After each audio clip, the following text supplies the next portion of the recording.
हमने इंटरफेरेंस के बारे में पढ़ा था, कोहेरेंट सोर्स के बारे में पढ़े थे, कंस्ट्रक्टिव और डिस्ट्रक्टिव इंटरफेरेंस के बारे में पढ़ा। कंस्ट्रक्टिव इंटरफेरेंस कब होता था, कब मिलता था वो, मैक्सिमम कब मिलता था? दो तरीके के इंटरफेरेंस थे, जब पाथ डिफरेंस, बताओ कंस्ट्रक्टिव इंटरफेरेंस कब कब होता था बताओ, जब फेज डिफरेंस पाई का इवन मल्टीपल होता था। डिस्ट्रक्टिव इंटरफेरेंस कब मिलता था, जब फेज डिफरेंस पाई का ऑड मल्टीपल होता था। ओके, कोहेरेंट सोर्स किसको बोलते थे? हाँ,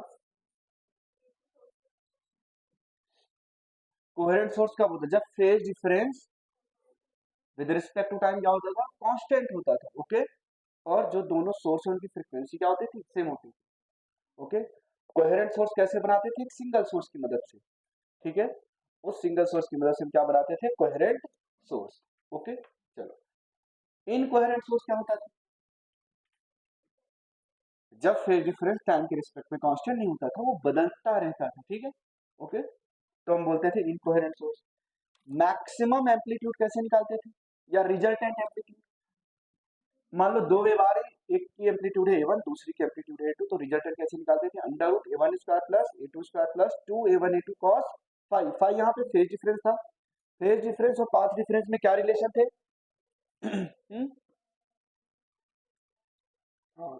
delta five equal to 2 pi by upon में लैम्डा इनटू डेल्टा एक्स, या मैंने बोला था ये रिलेशन बिल्कुल याद रखना है, डेल्टा फाइव अपॉन में 2 पाई बराबर डेल्टा एक्स अपॉन में लैम्डा बराबर डेल्टा टी अपॉन में कैपिटल टी। मैंने बोला था ये रिलेशन याद रखना है, तो कंफ्यूजन नहीं होता। Okay, delta five phase difference, path difference, time difference, समझ में आए? ये सारी बातें हमने कल कर ली। ठीक है, इंटेंसिटी जो है वो एम्पलीट्यूड के स्क्वायर के डायरेक्टली प्रोपोर्शनल होता था। ओके, चलो, अब आज हम लोग पढ़ेंगे वेव ऑप्टिक्स। अब इसके पीछे सालों सालों के डिस्कशंस, आर्ग्यूमेंट्स और मेहनत है। ठीक है, तब जाके आज हम अपने को पता चल पाया, नहीं यार लाइट क्या है, ट्रांसवर्स वेव है। ठीक है, लाइट को ट्रेवल करने के लिए मीडियम की रिक्वायरमेंट नहीं होती है, लाइट नॉन मैकेनिकल वेव है, लाइट एक तरीके का इलेक्ट्रोमैग्नेटिक, ये सब जो भी बातें अपने को पता है, ये 500 से 600 साल लग गए इस बात को पता करने। ठीक है, 500 to 600 ईयर्स, इतने सालों के बाद अपने को ये पता चला कि नहीं यार लाइट ऐसे ऐसे बिहेव करती है। ठीक है, तो लाइट के बारे में एज यूजुअल सबसे पहले जिसने बताया वो थे हमारे न्यूटन भाई साहब। ठीक है, जिसको हम बोलते हैं न्यूटन्स कॉर्पस्कुलर थ्योरी। ठीक है, कॉर्पस्कुलर का मतलब होता है, कॉर्पस्क्यूल का मतलब क्या होता है, पार्टिकल, ग्रीक वर्ड है जिसका मतलब क्या होता है, पार्टिकल। उन्होंने बोला नहीं यार लाइट जो है छोटे छोटे पार्टिकल को कंसिस्ट करता है। ठीक है, और लाइट जब ट्रेवल करता है मीडियम में, तो मीडियम में जो भी पार्टिकल है उनको डिस्टर्बेंस उसको डिस्टर्ब करता है। जैसे मान लो मेरी साउंड आप तक पहुंच पा रही है, साउंड वेव क्या है, मैकेनिकल वेव है, इसको ट्रेवल करने के लिए क्या चाहिए अपने को, मीडियम चाहिए। ठीक है, अगर मीडियम नहीं है तो मैकेनिकल वेव उसी को बोलते हैं ना जिसको ट्रेवल कराने के लिए मीडियम की रिक्वायरमेंट हो। अगर अपने पास मीडियम ही नहीं हो तो साउंड सुनाई नहीं देगा। ठीक है, स्पेस में देखो नहीं सुनाई देता।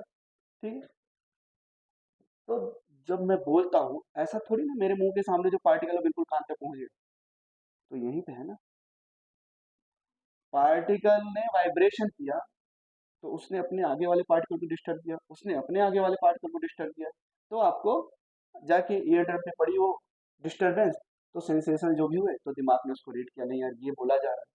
ठीक है, चलो समझ में आया? तो पहले किसने कहा था इसके बारे में, न्यूटन। लिखेंगे आप फर्स्ट, जो लाइट के बारे में बताया गया था उन्होंने किसने बताया, न्यूटन्स, जिसको हम बोलते हैं Newton's corpuscular theory. Newton's corpuscular theory में इन्होंने बोला कि लाइट जो है वो बहुत ही इनविजिबल पार्टिकल्स को कंसिस्ट करता है, जिसको हम क्या बोलते हैं, कॉर्पस्क्यूल। ठीक है, light consist of invisible particle.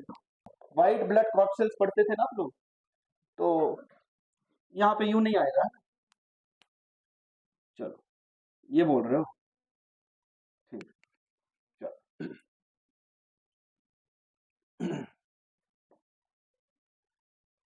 The rest mass of carp, ये ना वैसे तुम कार्पस्क्यूल ही बोलते थे, खैर कोई बात नहीं। ओके चलो कोई बात नहीं, ठीक। द रेस्ट मास ऑफ, वैसे इसमें तो कुछ और ही लिखा है, खैर चलो। The rest mass of corpuscles is zero Newton's corpuscular, ये सही है भाई इधर, ठीक है, इधर मत कुछ करना, ठीक है, यहाँ पे मैं मान सकता हूँ। Different colour of light is due to different size of corpuscle. The velocity of light changes with the change of medium. The rest mass of corpuscles is zero. इन्होंने फेनोमेना एक्सप्लेन बाई, लिखो phenomena explain by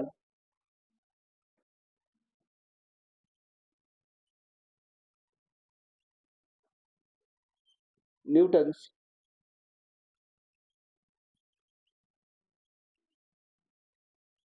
कॉर्पस्क्यूलर theory. इन्होंने क्या क्या explain कर दिया था? Reflection, पहला इन्होंने रिफ्लेक्शन, कल शायद आप लोगों की छुट्टी है, इलेक्शन है शायद, है ना, कल ही है ना, तो कल छुट्टी है आप लोग। रिफ्लेक्शन, रिफ्रैक्शन और propagation of, rectilinear propagation of light, rectilinear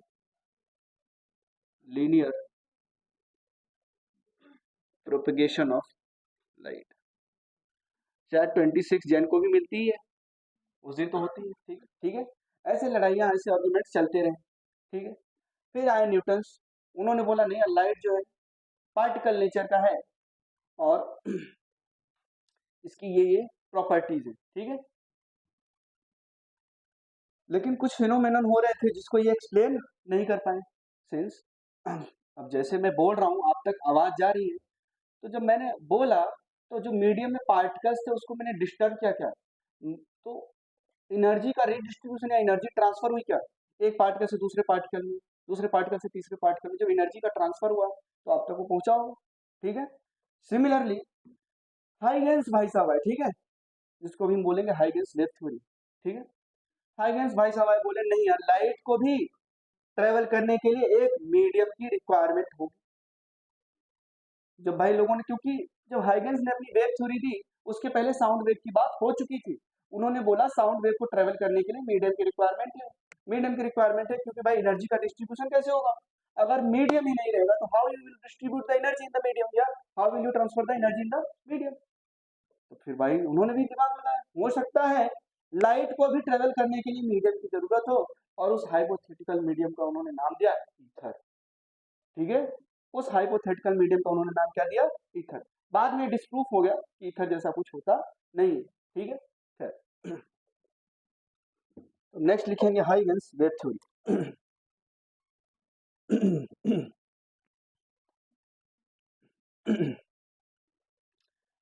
ठीक है, तो हाइगन ने क्या सजेस्ट किया था भाई, कि इस लाइट को भी ट्रेवल करने के लिए मीडियम की रिक्वायरमेंट है, उस हाइपोथेटिकल मीडियम का नाम दिया ether.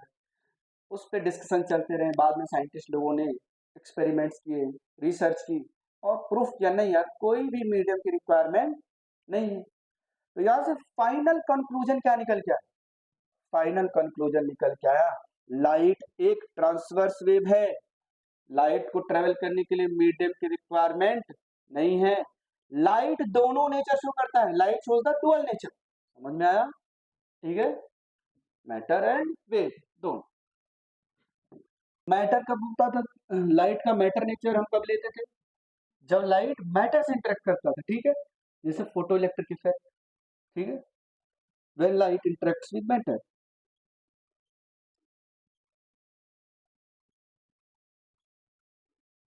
When light interacts with matter. Light का वेव नेचर हम कब लेते थे? जब लाइट लाइट के साथ इंटरेक्ट करे, ठीक है, when, very good, when light interacts with light.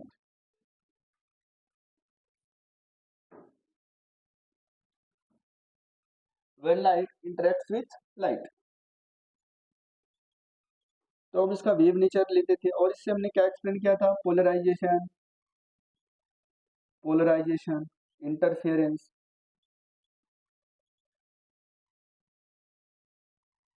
Diffraction.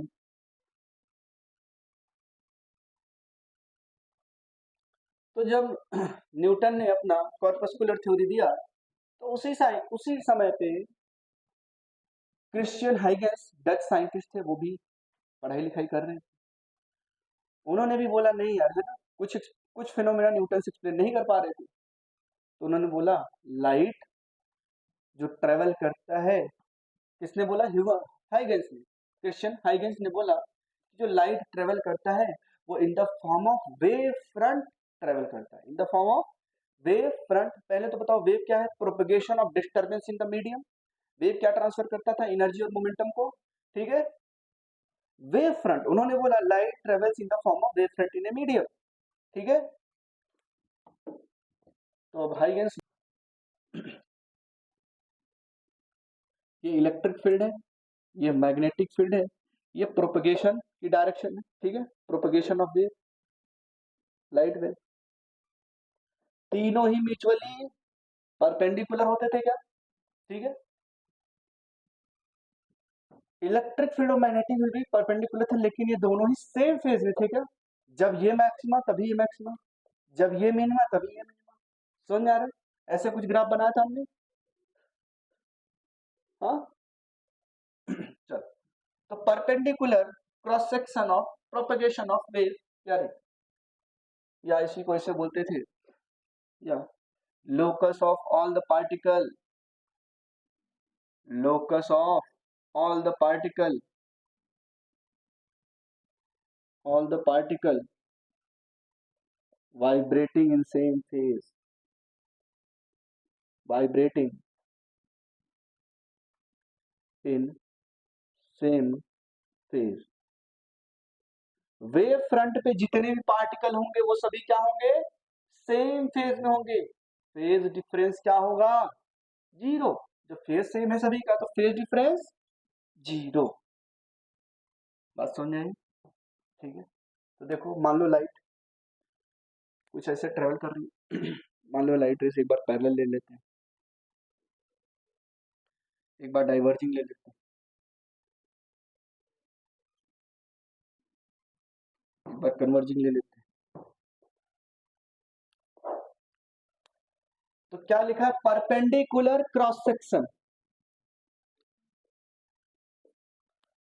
Perpendicular cross section of propagation of rays. Rays इस तरफ जा रही है क्या, तो इसका परपेंडिकुलर क्रॉस सेक्शन क्या होगा, ये होगा क्या, इसका परपेंडिकुलर क्रॉस सेक्शन क्या होगा, ये होगा क्या, हाँ, इसका परपेंडिकुलर क्रॉस सेक्शन क्या होगा, ये होगा, इसका परपेंडिकुलर क्रॉस सेक्शन क्या होगा, ये होगा। अब इन सभी को मिला दो, इसी को हम क्या बोलेंगे, वेव फ्रंट, वेव फ्रंट। यहां पे भी सर, ठीक, ये वेव फ्रंट हो गया। तो पैरेलल रेस के लिए ये क्या बोलते हैं, प्लेन वेव फ्रंट, इसी को हम क्या बोलते हैं, वेव फ्रंट। यहाँ पे परपेंडिकुलर, यहाँ पे परपेंडिकुलर, मिला दो इसे। अब ऐसा तो है नहीं सिर्फ चार रेस जा रही, पूरी बीम आती है, ठीक है, खूब सारी बीम होगी, इनफाइनाइट नंबर, सभी को मिलाओ। तो पैरेलल रेस के लिए जो वेव फ्रंट मिला वो कैसा मिला, प्लेन वेव फ्रंट, ठीक है। इसी को हम क्या बोलते हैं, वेव फ्रंट। अब इस वेव फ्रंट पे, या तो एक और एग्जांपल था, locus of all the particle vibrating in same phase. जितने भी पार्टिकल होंगे वेव फ्रंट पे सभी का फेज क्या होगा, सेम होगा। और फेज डिफरेंस, जितने भी पार्टिकल है मीडियम में अगर वो सेम फेज में वाइब्रेट कर रहे हैं उनका लोकस, लोकस बोले तो पॉइंट्स का ग्रुप, ठीक है, ये पॉइंट, ये पॉइंट, ये पॉइंट, ये पॉइंट, ऐसे खूब सारे पॉइंट्स होंगे, उनको मिला दो, इसी को क्या, एक लाइन मिलेगी या एक कर्व मिलेगा, यहाँ पे स्ट्रेट लाइन मिला, ठीक है। तो लोकस हम क्या बोलेंगे, पॉइंट से स्ट्रेट लाइन। तो अपने को ये जो इसी को हम क्या बोलते हैं, वेव फ्रंट, इसी को हम क्या बोलते हैं, वेव फ्रंट। बात समझ आई, लाइट रेस क्या जा रही, पैरेलल, पैरेलल लाइट रेज है तो वेव फ्रंट क्या है, प्लेन, बिल्कुल इसको हम क्या बोलते हैं, प्लेन वेव फ्रंट। समझ में आया? बस अपने डिफिनीशन पे स्टिक रहना है। जिस डायरेक्शन में लाइट रेज जा रही है, लाइट रेज के परपेंडिकुलर क्रॉस सेक्शन को हम क्या बोलते हैं, वेव फ्रंट। या इन अदर वर्ड्स अगर अच्छा लिखना है थोड़ा सा, अपना क्वेश्चन इससे होगा, ठीक है, वेव फ्रंट हम इससे बनाएंगे, दोनों ही डिफिनीशन सही है। अब ये लाइट है जैसे है, इसका परपेंडिकुलर क्रॉस सेक्शन कुछ ऐसे होगा क्या, हुँ? इसका परपेंडिकुलर क्रॉस सेक्शन ऐसे होगा, इसका परपेंडिकुलर क्रॉस सेक्शन कुछ ऐसे होगा, इसका परपेंडिकुलर क्रॉस सेक्शन कुछ ऐसे होगा। अब इनको मिलाओ, सिमिलरली यहाँ पे होगा, इनको भी मिलाओ। अब एक बन गया तो बाकी तो तुम बना ही लोगे, ठीक है। तो जब रेज डाइवर्जिंग है, रेज डाइवर्जिंग है, तो देखो ये कैसा बन रहा है, वेव फ्रंट। मोर प्रिसाइसली बोलूं तो स्फेरिकल। कैसा बन रहा है, कर्व, कर्वी लीनियर बन रहा है, स्फेरिकल बन रहा है, ठीक है। चलो समझ में आया? इसी को ही हम क्या बोलते हैं, वेव फ्रंट, वेव फ्रंट, ठीक है। अब इस वेव फ्रंट पे जितने भी पार्टिकल हैं सभी का फेज क्या होगा, सेम होगा, फेज डिफरेंस 0। तो जितने भी पार्टिकल, जब रेज डाइवर्जिंग थी, जितने भी पार्टिकल थे जो सेम फेज में थे, उनका हमने लोकस लिया, उसी को हम क्या बोलते थे, वेव फ्रंट, वेव फ्रंट। बात समझ आई? चलो, तो particles present at the wave front, wave front पर उपस्थित सभी पार्टिकल का फेज क्या होता है, सेम होता है। क्या लिखा हुआ है, सेम फेज, ठीक है। यहां पे बना लोगे आप लोग, perpendicular cross section of the propagation of wave, ये देखो इसको मिलाया हमने ऐसे, ठीक है, ऐसे ही बनेगा, ठीक है। बात समझ आई? तो ये वेव फ्रंट इसके लिए होगा, बना लो अपनी वेव फ्रंट। अब हाइगन ने एक बात और बताई, हाइगन ने पहले तो क्या बोला, जो लाइट ट्रेवल करती medium in the form of wave front. अब वेव फ्रंट क्या होता है वो हमने समझ लिया। ऐसा नहीं कि लाइट आ रही तो अपने को वेव फ्रंट दिखाई दे रहा है, दिखाई नहीं दे रहा, ठीक है। उन्होंने थ्योरी दी थी ऐसे, ठीक है, एक्सप्लेन करने के लिए, कुछ फिनोमेनन को या कुछ लॉस को एक्सप्लेन करने के लिए उन्होंने ये थ्योरी दी थी। ओके, चलो, all the particles present at wavefront are in same, all the particle, all the particle present at wavefront are in same phase,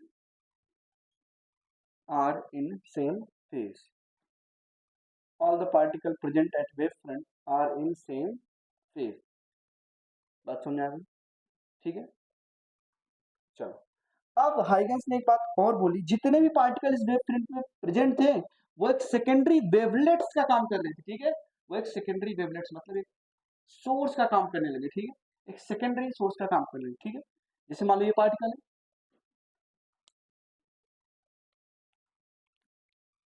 बना लिया, बना लिया हो तो फिर मैं आगे बताऊँ, ठीक है, समझ में आया? अब हाइगन ने एक बात और बोली, all the every point on the wave front, every point on the wave front behaves as secondary source, ठीक है, ठीक है, ओके, समझ में आया? Every point on the wavefront behaves as a source of secondary wavelets, behaves as a source of secondary wavelets, ठीक है, गया क्या? चलो, तो जितने भी पॉइंट थे, ठीक है, पहली बात उन्होंने क्या बोली, light travels in medium in the form of wavefront, इसको इरेज करूं क्या, ठीक है। दूसरी बात इन्होंने क्या बोली, उसी में बनाना है। अब ये सारे पार्टिकल प्रेजेंट हैं, तो ये secondary wavelets, source of secondary wavelets, तो यहाँ से वेव्स निकलेंगे, यहाँ से भी ऐसे वेव्स निकलेंगे, ओके भाई। अभी पॉइंट सोर्स का काम करेगा ना, देखो यहाँ पे सर्कल क्यों बना रहा हूं, पॉइंट सोर्स से लाइट तो सभी डायरेक्शन निकलती है, ओके, आगे भी अंदर। तो इसका जो वेव फ्रंट बनाओगे तो ऐसे ही तो बनेगा, स्फेरिकल ही तो बनेगा, परपेंडिकुलर, ठीक है। तो इसलिए मैं ये पॉइंट सोर्स, अब जितने भी पॉइंट है, every point on the wave front BF is the source for secondary source of secondary wavelets. बात सुन रहे हैं? चलो बनाओ यहाँ पे, समझो। अब इन वेवलेट्स में ये जो वेवफ्रंट्स आए हैं, इन पे अगर मैं टेंजेंट ड्रॉ करूं तो वो new position of the wavefront है। किसकी? New position of wavefront. ठीक है, ये वेवफ्रंट की ओल्ड पोजीशन है, ओल्ड पोजीशन। अब सभी पार्टिकल एक सोर्स का काम करें, किसका? सेकेंडरी वेवलेट्स का। We have source of secondary wavelets. अब इन सभी वेव फ्रंट्स पे मैंने क्या, सॉरी, ये जो वेव फ्रंट थे इस पे मैंने क्या खींच दिया? टेंजेंट। तो ये क्या देगा? New position of wave front, new position of. अब इन वेवलेट्स पे हमने क्या कर दिया? टेंजेंट ड्रॉ किया। ठीक है, टेंजेंट। ऐसे फिर यहाँ पे भी अब ये new position of wave front, देखो ये new position of wave front. अब ये जो वेव फ्रंट है इस पे भी खूब सारे जितने पार्टिकल हो किसका काम करेंगे? Source of secondary wavelets. तो यहाँ पे भी सर ऐसे बनेगा, खूब सारे पार्टिकल। अब इन पे भी टेंजेंट ड्रॉ करोगे, फिर से ये नई पोजीशन ऑफ वेव फ्रंट्स। तो जो वेव फ्रंट है वो फॉरवर्ड डायरेक्शन में प्रोपेगेट कर रहा है। क्या? फॉरवर्ड डायरेक्शन प्रोपेगेट कर रहा है। क्या? लाइट ट्रेवल कर रही थी, उन्होंने बोला लाइट जो मीडियम में ट्रेवल करती है इन the form of wave front travel करती है। वेव फ्रंट क्या होता था?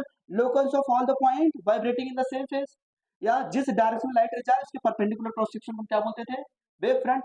अब वेव फ्रंट पे जितने पार्टिकल हो किसका काम करेंगे? सेकेंडरी वेवलेट्स का। सेकेंडरी वेवलेट्स के ऊपर हमने टेंजेंट ड्रॉ किया, वो क्या हो गया? New position of the wave front. फिर उस पर जितने पार्टिकल थे नए, जो नया वेव फ्रंट है उस पर भी जितने भी पार्टिकल्स होंगे या जितने भी पॉइंट्स होंगे सभी किसका काम करेंगे? सोर्स का।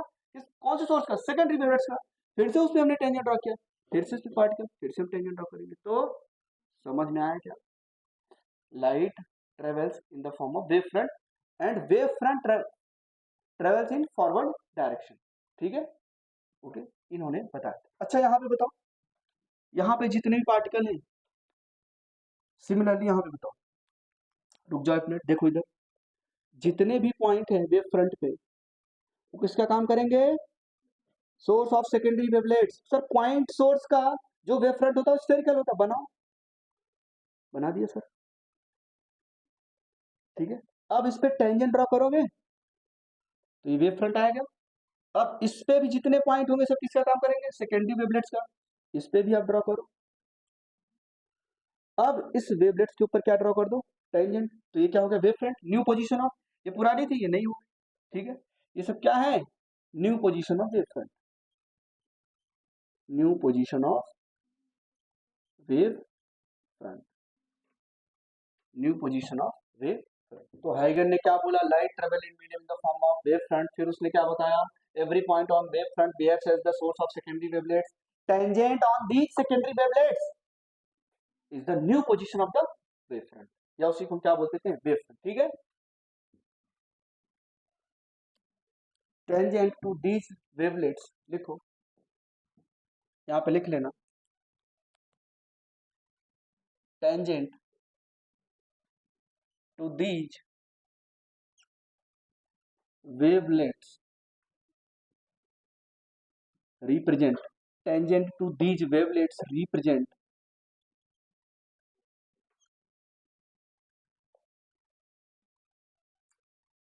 तो भी नोट्स अच्छे से बना रहे हो आप? हाँ, अब एक में ही है ना, 3 4 में हो गया था, यहाँ कंबाइन करते हैं। कहाँ से कंबाइन किया है? प्रिज्म से। हाँ, अच्छा ठीक। टेंजेंट टू दीज वेवलेट्स,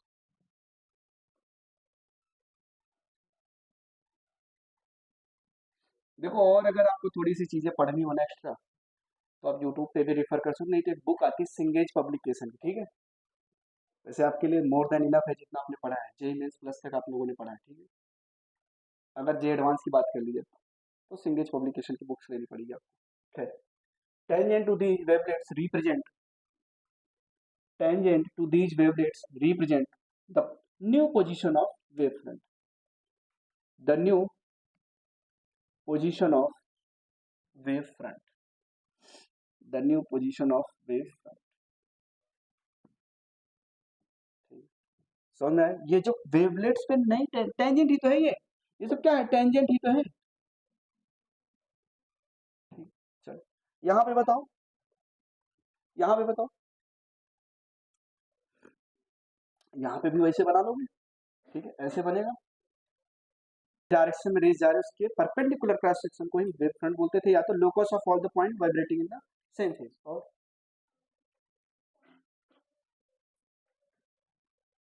हाँ हाँ, जितने भी पॉइंट है वेव फ्रंट पे वो एक सोर्स का काम करते हैं, सेकेंडरी वेवलेट्स। अब सेकेंडरी वेवलेट्स पे टेंजेंट ड्रॉ करोगे फिर से वो नई पोजीशन ऑफ वेव फ्रंट। देखो हाइगेंस ने क्या दिया, पहले देखो फिर से सुनो पूरा डिटेल हिस्ट्री ऑफ लाइट जो भी हमने पढ़ा है आज, वो 500-600 साल पुरानी हिस्ट्री है पूरा।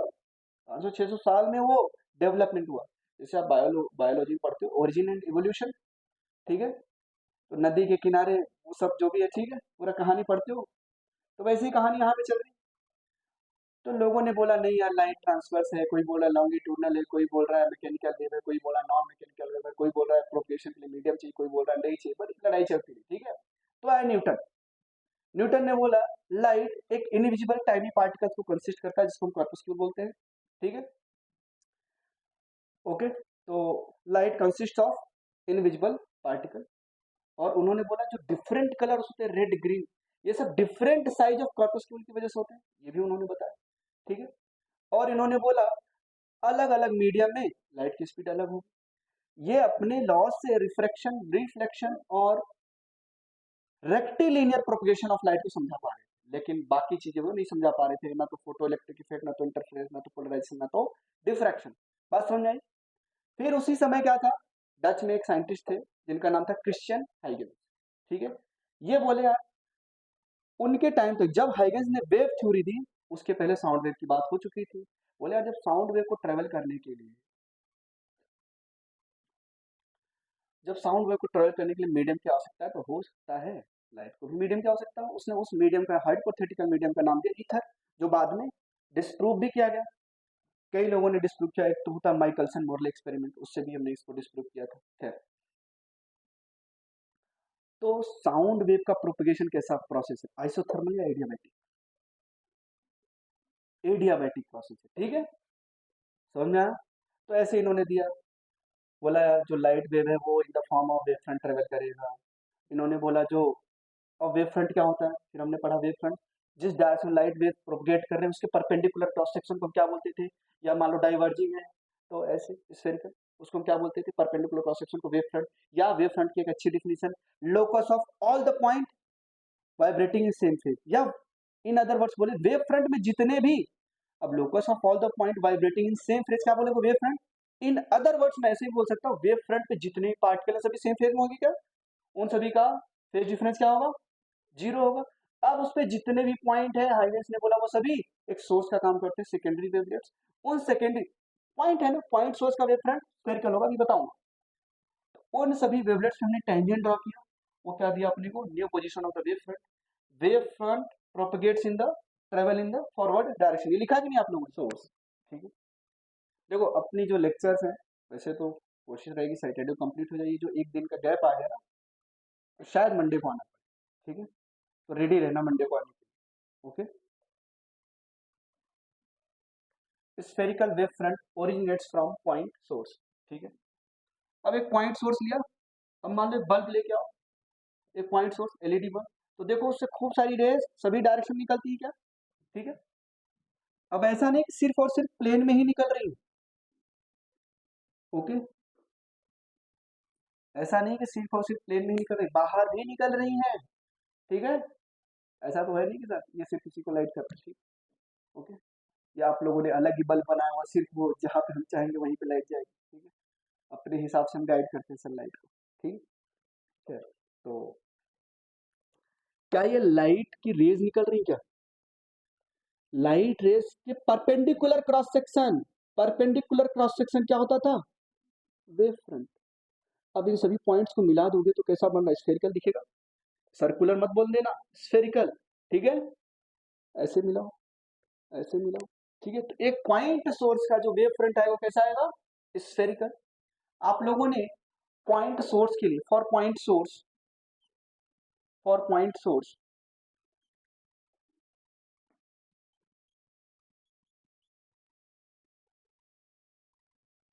फॉर पॉइंट सोर्स आप लोगों ने पढ़ा होगा इंटेंसिटी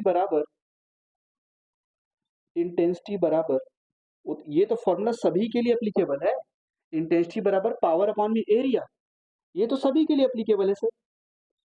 ठीक है, पावर मान लो क्या है P, और एरिया ऑफ द स्फीयर, अब मान लो जो वेव फ्रंट है इसकी रेडियस मान लो r है, तो क्या बोलोगे 4 पाई r स्क्वायर। तो जो इंटेंसिटी आया पावर कांस्टेंट होगा, 4 पाई कांस्टेंट है, intensity inversely proportional to R square, किसके लिए, for point source, for point source. ठीक है, तो ये स्फेरिकल वेव फ्रंट आ गया। ठीक, spherical wave front originates from point source. ठीक है, अब नेक्स्ट है अपना सिलिंड्रिकल वेव फ्रंट, नेक्स्ट है अपना cylindrical wave front.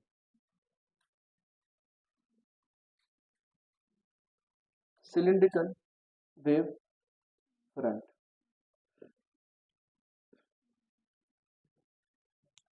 Cylindrical wave front line source से ओरिजिनेट होता है। तो cylindrical wave front, cylindrical wave front originates from linear source, from linear source। ठीक है, originates from linear source। मान लो मैंने एक लीनियर सोर्स लिया ये, ओके, अब इस लीनियर सोर्स से लाइट कुछ इस तरीके से निकलेंगी क्या,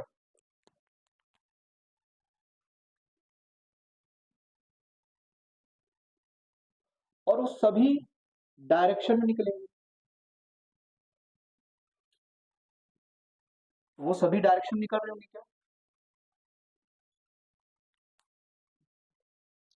तो अब ऐसा नहीं सिर्फ प्लेन में नहीं, बाहर भी निकल रही है। ठीक है, तो इनको कंटेन करने के लिए इनको परपेंडिकुलर ड्रॉ करोगे, तो जब परपेंडिकुलर ड्रॉ करोगे तो जो इनका वेव फ्रंट आएगा वो कैसा आएगा, सिलिंड्रिकल। ठीक है,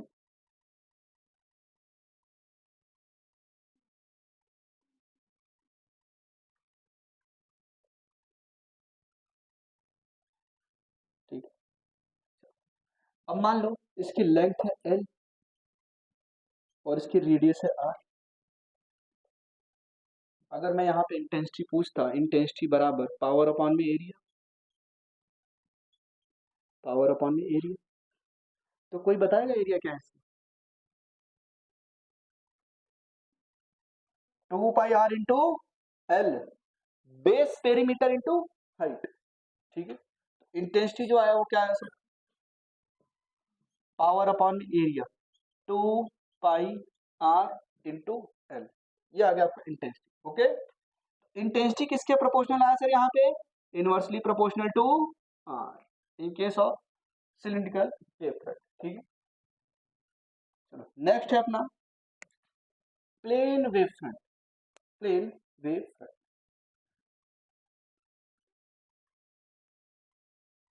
coming from distant source, distant source। अब आपको पता है जब सोर्स बहुत ही दूर है तो लाइट की रेस कैसी होती थी, पैरेलल, लाइट की रेस कैसी होती थी, पैरेलल। समझ में आ रही बातें, ठीक है, जब सोर्स से बहुत दूर है, अब पता है लाइट रेस के परपेंडिकुलर क्रॉस सेक्शन को ही तुम क्या बोलते थे, वेव फ्रंट। तो ये कैसा दिख रहा है, प्लेन। ठीक, अगर मोर प्रिसाइजली बोलूं तो पूरी बीम आ रही होगी क्या, तो यहाँ पे पूरा एरिया ऐसे आपको दिखेगा। ठीक है, ऐसे,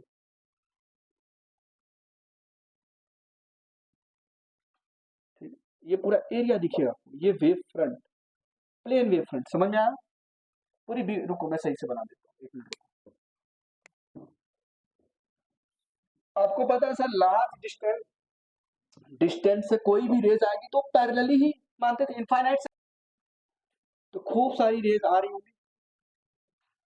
अब ऐसा तो है नहीं सिर्फ इतनी ही रेज आ रही है, वॉल्यूम में रेज आ रही होगी। ठीक है, ओके, देखो अगर मैं बनाना चाहूँ इसको,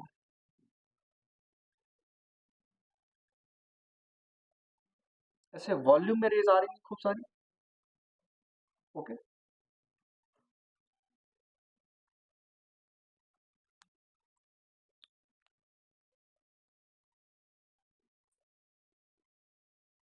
चलो ये क्या है आपका, प्लेन वेव फ्रंट ही तो है, बिल्कुल प्लेन। ठीक है, इसके परपेंडिकुलर क्रॉस सेक्शन, रेज के प्रोपगेशन के परपेंडिकुलर क्रॉस सेक्शन को ही तो हम क्या बोलते थे, वेव फ्रंट। तो कैसा दिखा आपको, plane wave front, plane wave front. Okay, चलो मान लो लाइट रेज इस डायरेक्शन में प्रोपगेट कर रही है, तो इसका वेव फ्रंट कैसा होगा, परपेंडिकुलर होगा इसके, बिल्कुल ऐसे ऐसे। ये सब क्या है, वेव फ्रंट, वेव फ्रंट है, और ये कैसा है, प्लेन है। ठीक है, चलो जो भी है, नाम अभी नहीं पूछना है अपने को। खैर, चलो मान लो हमने एक प्रिज्म लिया। ठीक है, ये प्रिज्म है, प्रिज्म में लाइट रेज ऐसे एंटर करी। ठीक है, और रिफ्रैक्शन बाद फिर ये ऐसे चली गई।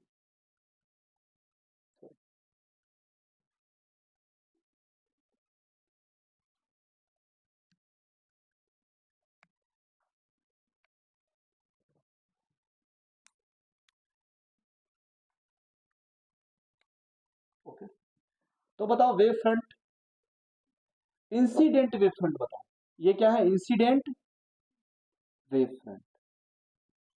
ये इंसिडेंट, कई बार क्वेश्चन पूछ लेता है, अगर इंसिडेंट वेव फ्रंट ये है, वो सिर्फ वेव फ्रंट,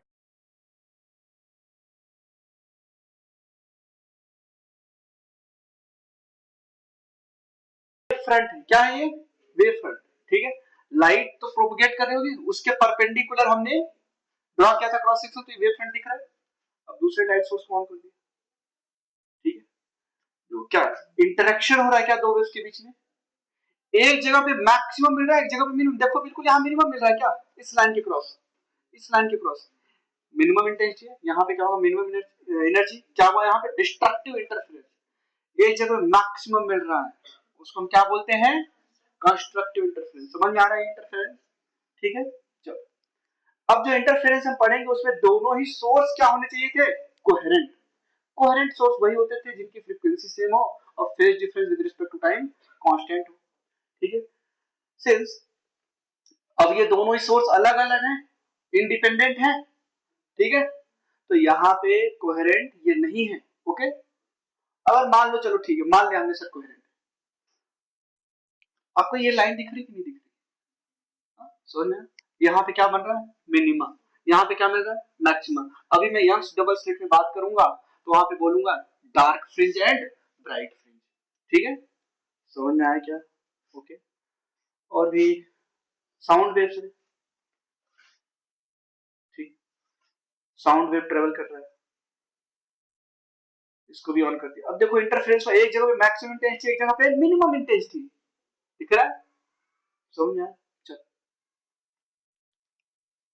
वाटर के फॉर्म में देखो, ठीक, इसको भी ऑन करो। ठीक, देखो मिनिमम मैक्सिमम, मिनिमम मैक्सिमम, बात समझ में। ठीक, तो भी इसको रहने देते हैं, अपना स्लिट्स वाला है वो देखेंगे। ठीक, मान लो ये कोई प्लेन सरफेस है या प्लेन मिरर, प्लेन सरफेस। ठीक, इस पे लाइट रेज इंसिडेंट होगी क्या, ऐसे कुछ, इस पे से लाइट की रेज इंसिडेंट होगी क्या, ऐसे खूब सारी लाइट रेज पैरेलली आ रही है। ओके,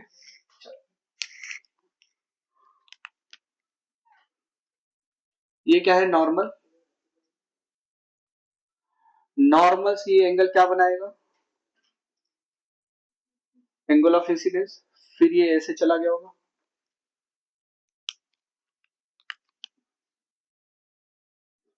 ये भी ऐसे चला गया होगा, इसको हमने क्या बोला होगा, एंगल ऑफ, ये रिफ्लेक्टेड रेज है, ये इंसिडेंट रेज है, ठीक है, ये इंसिडेंट रेज है, ये रिफ्लेक्टेड रेज है। ओके चलो मुझे एक बात बताओ,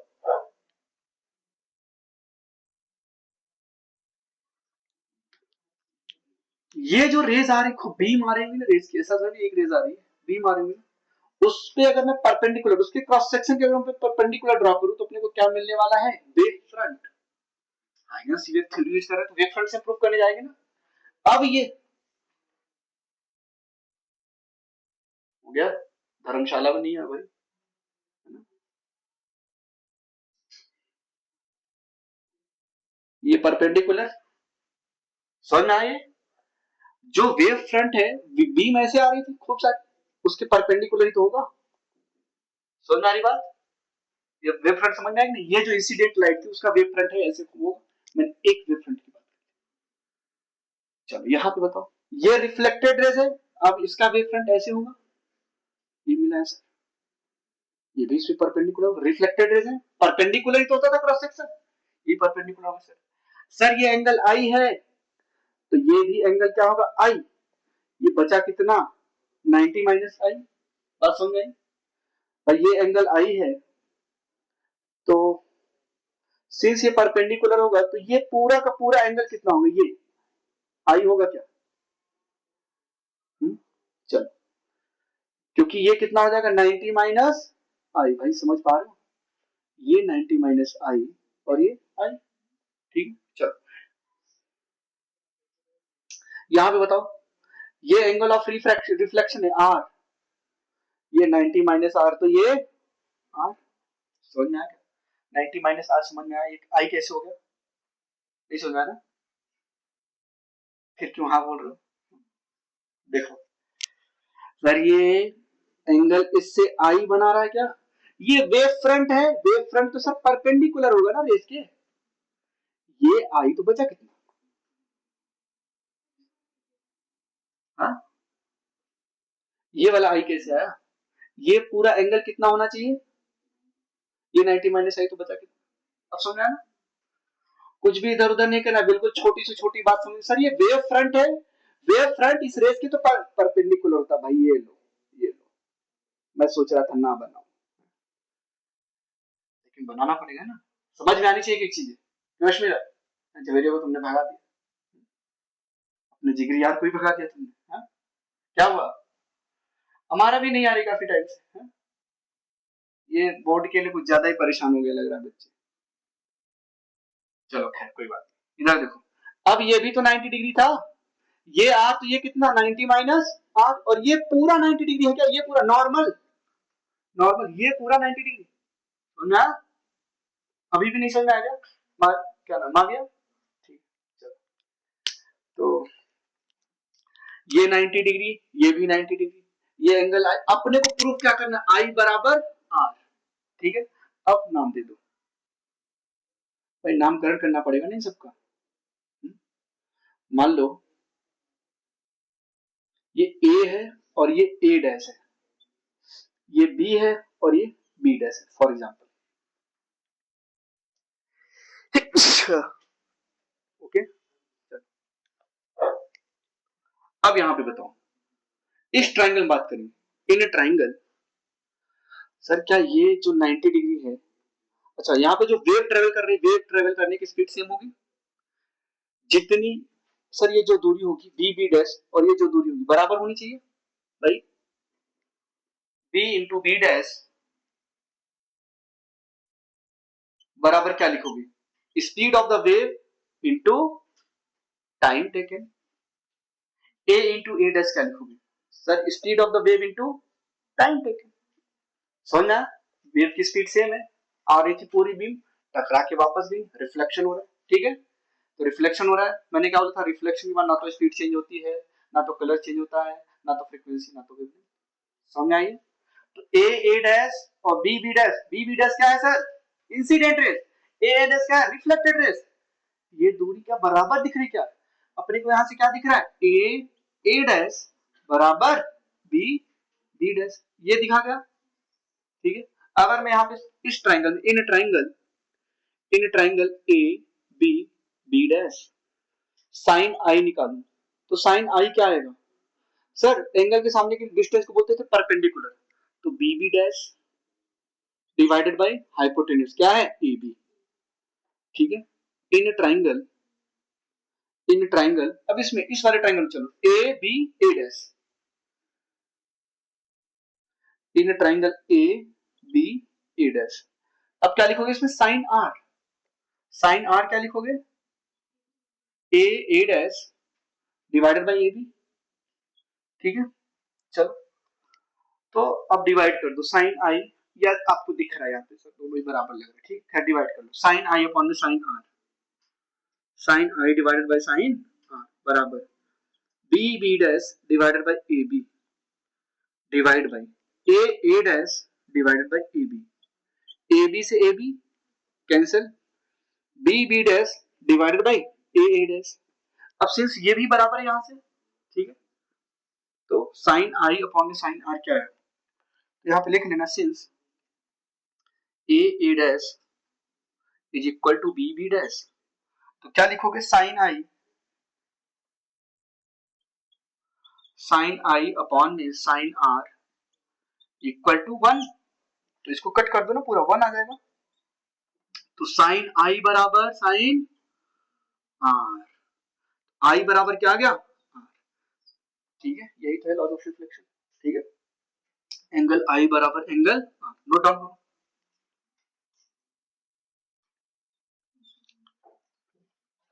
एंगल आई बराबर एंगल आर।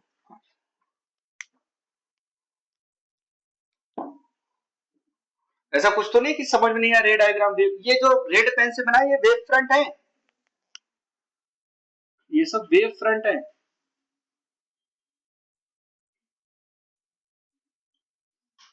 ठीक है, और ये सब क्या है? रेज है, इंसिडेंट रेज। चलो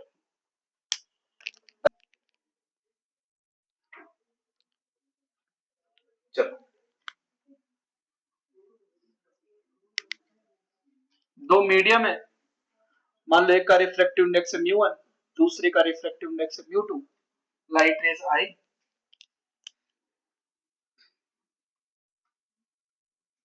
ऐसे लाइट रेज आई मान, ठीक है, ये इंसिडेंट रेज, ये इंसिडेंट रेज।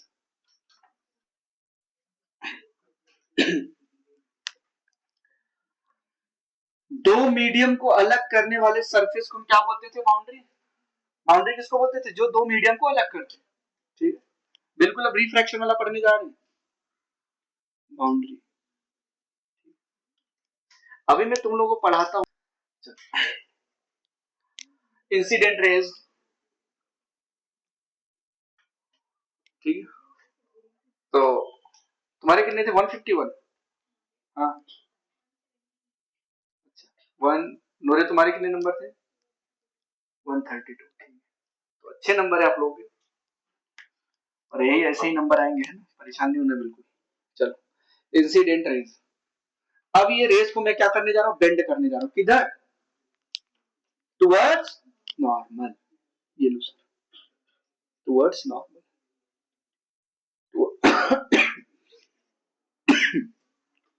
Towards normal. थोड़ा जल्दी जल्दी लिखेंगे, है ना, वरना यंग्स डबल स्लिट एक्सपेरिमेंट रह ही जाएगा। चलो बताओ, इस रेस की वेव फ्रंट ये होगी क्या? इस रेस की वेव फ्रंट ये 90 डिग्री होगा, 90 डिग्री होगा। ठीक है, इंसिडेंट रेस का नॉर्मल साथ एंगल क्या होता था? आई। तो ये कितना बचेगा? ये 90 माइनस आई हो गया, तो ये बचा कितना? आई। समझा? मान लो ये पॉइंट है ए और ये पॉइंट है बी। अब ये रेस रिफ्रैक्ट हुई, अब इन रिफ्रैक्टेड रेस का वेव फ्रंट ड्रॉ करो। दूसरा वेव फ्रंट ड्रॉ कर दिया, परपेंडिकुलर होना चाहिए। ठीक है, यही तो होगा वेव फ्रंट। वेव फ्रंट ऐसे आ रही थी, रिफ्रैक्शन हो, फिर वेव फ्रंट बेंड होगा, ठीक है, बेंडिंग ऑफ द लाइट्स, ठीक है, ये आई है। अब ये एंगल क्या होगा, आर, ठीक है, ये भी एंगल क्या होगा, आर। सर ये आर है तो ये 90 माइनस आर, क्योंकि जो वेव फ्रंट है वो परपेंडिकुलर है क्या इसके, ये आर तो ये 90 माइनस, ये कितना बचा, समझ में आया?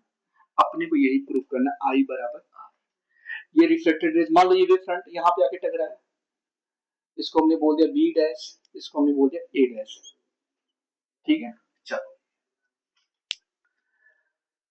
तो भाई रिफ्रैक्शन हो रहा है ए ए डैश, मान लो ए, या यूं कहूं बी बी डैश कितना होगा, अभी ये बताओ, B B dash first medium है क्या, B into B dash, sorry B into B नहीं, बी बी डैश, ये लेंथ क्या लिखोगे, speed into time. First medium में ट्रेवल की स्पीड मान लो v1 है और टाइम t, समझ में। सेकेंड मीडियम में जब ये जाएगी तो मैंने बोला था रिफ्रैक्शन के बाद फ्रीक्वेंसी चेंज होती है, लेकिन वेवलेंथ स्पीड चेंज हो जाती है। तो सेकेंड मीडियम में जब गया, ये लाइट यहाँ पे जब आ रहा था, देखो ये लाइट की पूरी बीम आ रही थी, तो ये जो दूरी है, क्या ये दूरी और ये दूरी निकालो, ए क्या है, ए ए डैश, ये क्या आएगा, स्पीड इनटू टाइम। अब सेकेंड मीडियम में स्पीड v2 टाइम, ठीक, समझ में। अब in triangle A B B dash, in triangle A B B dash क्या लगाओगे, साइन आई। सर ये तो 90 डिग्री होगा, बिल्कुल होगा भाई, साइन आई बराबर, साइन आई बराबर क्या लिखोगे, बी बी डैश अपॉन में ए बी, ये लिखोगे। चलो, इन ट्राइंगल, अब इस ट्राइंगल बात करेंगे, A B A dash, A B E dash, ठीक है। साइन आर क्या आएगा, बताओ, sine R A A dash divided by A B, ठीक है। अब इन दोनों को डिवाइड करूं मैं, sine I divided by sine are, sine I divided by sine are क्या लिखोगे, B B dash divided by A B divide by A A dash divided by A B, A B से A B cancel हो गया, तो बचा क्या, B B dash divided by A A dash. अब B B dash क्या है, v1 into T, और ए ए डैश क्या है, v2 इंटू टी, ठीक है। चल, तो टी से टी कैंसिल करूं, तो साइन आई अपॉन में साइन आर क्या आया, v1 अपॉन में v2, ठीक है। अब चूंकि आपको पता है म्यू बराबर क्या होता है, सी अपॉन में v, तो v बराबर क्या लिखोगे, सी अपॉन में म्यू, बात समझ में आई। तो यहां पे अगर मैं लिखूं sine I divided by sine are बराबर सी अपॉन में mu one divided by C upon में म्यू टू, सी से सी कैंसिल, तो इस फर्दर सिंप्लीफाई करो तो क्या आएगा, म्यू टू अपॉन में म्यू वन, ठीक है। मल्टीप्लाई करो, इसको क्रॉस मल्टीप्लाई करो, म्यू वन साइन आई बराबर म्यू टू साइन आर। क्या पहुंच गए क्या स्नेल्स लॉ के पास, यही तो है लॉज ऑफ रिफ्रैक्शन, यही तो है लॉज ऑफ रिफ्रैक्शन, ठीक है, लॉज ऑफ, तो लिख देना hence proved laws of refraction.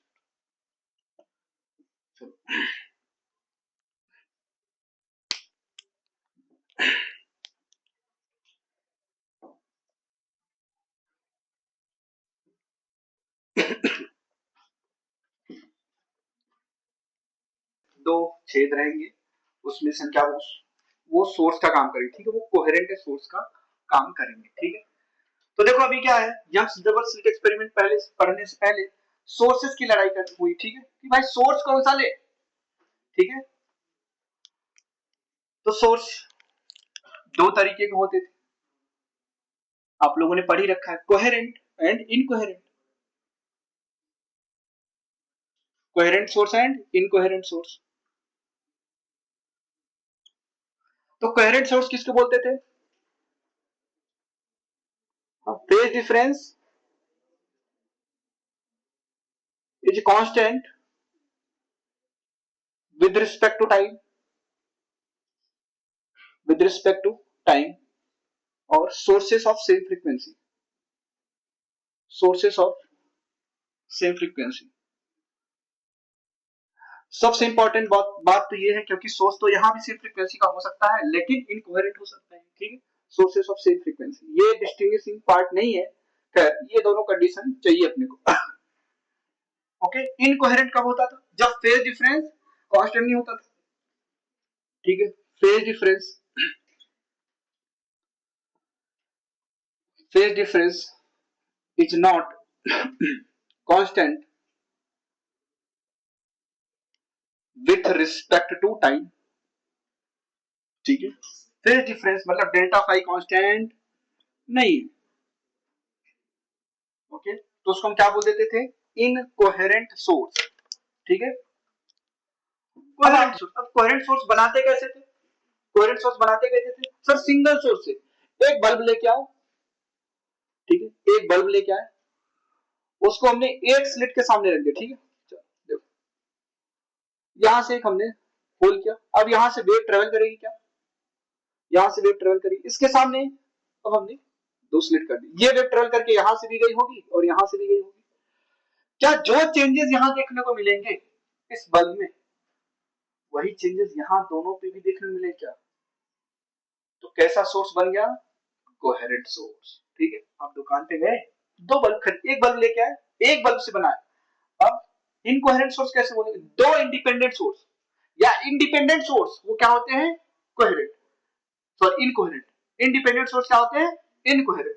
समझ में आया? फॉर एग्जांपल अगर मैं बोलूं, मैं फिजिक्स पढ़ा रहा हूं, सिखाओगे? लिखा है कि नहीं? कल लिखवाया था मारियो, ठीक। चलो अच्छा, इधर ध्यान दो, हंसी मजाक हो गई हो तो इधर ध्यान दो। चलो, अब दुकान पे गए, दो बल्ब खरीद के लाए, किडनी लग रहा है क्या? सर बल्ब बनाना था, बायो कब से पढ़ाने लग गए। चलो,